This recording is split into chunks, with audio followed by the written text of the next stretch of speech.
Tudo bom, pessoal? Sejam bem-vindos a mais um vídeo aqui do nosso canal recém-criado, Professor Humberto.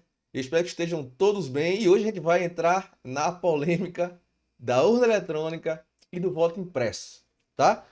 Na verdade, eu quero fazer com vocês uma discussão de alto nível, falar sobre pontos positivos e pontos negativos e, obviamente, escutar de vocês a opinião que vocês têm em relação ao assunto, tá?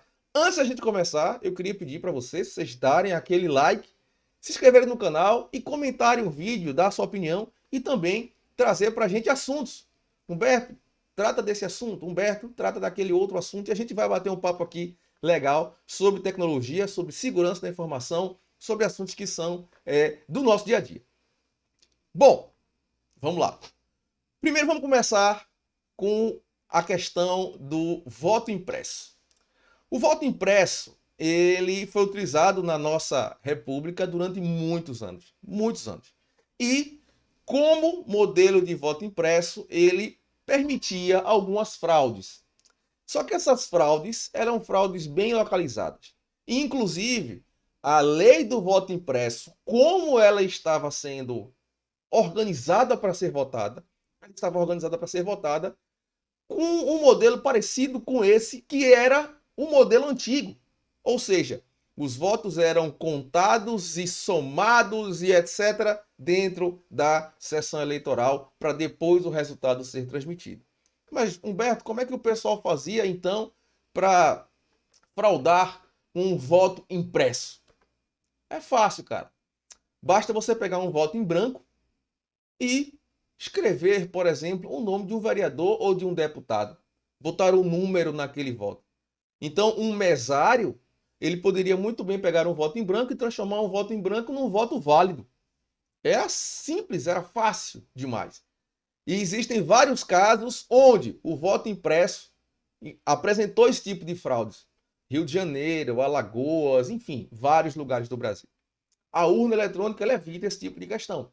Por quê? A urna eletrônica traz para a gente a impossibilidade do mesário fazer essa contagem. A contagem ela é feita de forma automática. Mas vamos agora falar um pouquinho sobre eleição. Um processo eleitoral, um processo de votação, ele precisa garantir para a gente duas coisas. A anonimidade, certo? Ou seja, o meu voto é um voto totalmente anônimo, ninguém sabe em quem eu votei. E mais, eu não posso dizer em quem eu votei. Não é só o meu voto ser anônimo, eu não posso dizer em quem eu votei.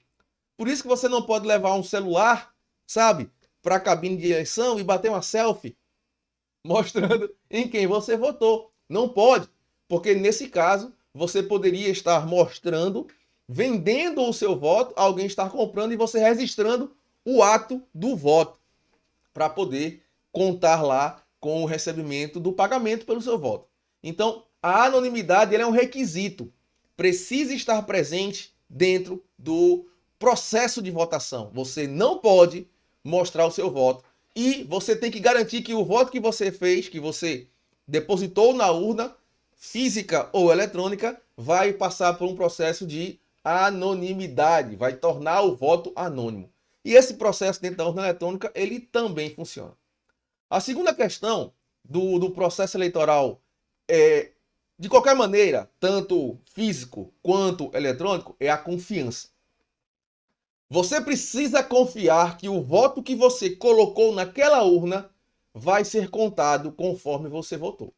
Então, eu cheguei, marquei o meu candidato, e o candidato que eu marquei, meu voto vai ser dobrado, depositado numa urna, e ao depositar aquele voto numa urna, alguém vai contar meu voto. Eu tenho a confiança e a certeza de que alguém vai contar meu voto. Esse é o segundo ponto. E é aí onde algumas partes importantes da questão da urna eletrônica precisa de uma pequena melhoria. Então, vamos lá, vamos conversar um pouquinho sobre como é esse processo de assinatura e lacração da urna. Existe o site da Justiça Federal. Eu vou disponibilizar para vocês o link dessa página, onde explica como é a assinatura digital e lacração das urnas. As urnas, esse processo acontece 20 dias antes da eleição, tá? Partidos políticos, a OAB, Ministério Público, todos são convidados a participar desse momento. É apresentado o sistema eleitoral, os códigos-fontes e os executáveis dos softwares que estão lá, os manuais, a documentação de tudo. Então, todo mundo tem a possibilidade de analisar esse material. É gerado, então, um resumo digital, que é uma coisinha chamada hash, que a gente vai conversar sobre isso já já. A urna é lacrada, tá certo? E tudo é armazenado em cofre. Mas aí a gente tem um pequeno problema. Eu, pessoa física, pessoa comum, um pobre mortal, eu não tenho como auditar a eleição. A eleição, ela é acompanhada por Ministério Público, OAB, representantes dos partidos, mas Humberto não tem condição de acompanhar a eleição. Inclusive, isso é tema que foi discutido até no tribunal alemão. O eleitor, ele tem que ter condição de chegar e fazer esse processo de auditoria pessoal, ele fazer esse processo de auditoria, sem depender de uma pessoa técnica que conheça, por exemplo, o que é uma função hash. Uma função hash é uma função que pode ser uma função de resumo, uma função de mão única. Existem diferentes funções hash. Mas a ideia é, eu pego aquele software, aquele código, aquele documento, qualquer coisa digital, e ele vai me dar um número, um conjunto de letras e números que é único no mundo. Ou seja, só aquele conjunto de dados tem aquela função hash. É uma assinatura única no mundo, entre todos os programas, arquivos e documentos existentes no mundo. Tá? Então é uma função muito interessante e pode garantir a integridade daquele documento. Pode garantir a integridade daquela aplicação. Mas para que eu confie nisso, para que isso funcione, eu preciso transferir a confiança da minha pessoa para outra pessoa. Então, eu confio na urna, agora eu vou ter que confiar na pessoa que avaliou a urna. Então, o que eu estou fazendo, na verdade, é uma transferência de confiança. Bom, não é um cenário ideal, mas eu vou conversar com vocês aqui agora sobre a minha ideia. Essa é a minha ideia de como a gente poderia aprimorar o processo. Ok? Lembrem, eu não estou aqui para dizer que é o certo, que a forma de fazer é essa. É a minha ideia. Talvez a minha ideia seja muito absurda e eu mesmo vou levantar alguns pontos absurdos da minha ideia.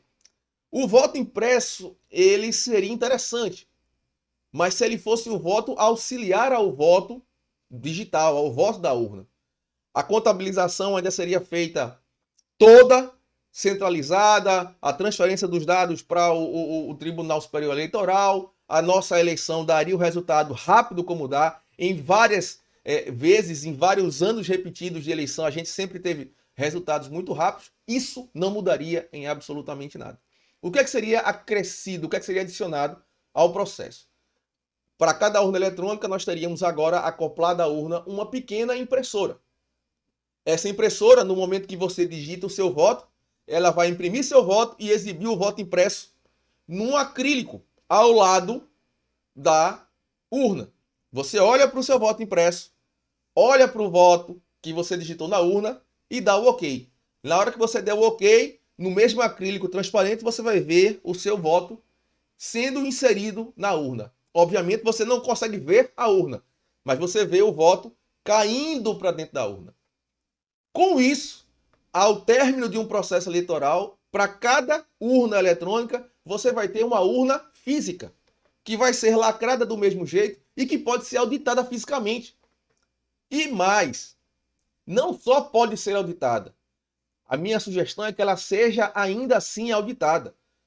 1% das urnas, de forma aleatória, passam por um processo de auditoria. Vamos contar. Você pega 1% das urnas, certo?